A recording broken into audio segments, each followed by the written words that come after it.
सायाव इसोरनि बोर बिनाय आरो बे दैखौ सारनायनि हाबाफारि एटिया पानी डक्टर प्रार्थना करा आरो पानी पवित्र करे सिंकिनी करार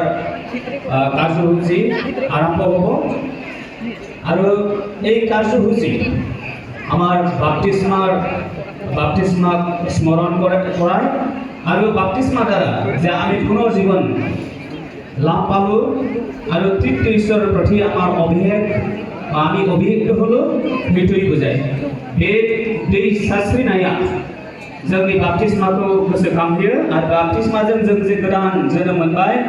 आरो गोथार साथामजों सासे इसोरनियाव जोङो अभिषेक एबा गथाय जाबाय बे बाथ्राखौनो फोरमायो। भाई और बहनों, इस जागर का समारोह पूर्ण प्रतिष्ठान करते हुए हम अपने प्रभु ईश्वर से विनय करें कि वह इस जल को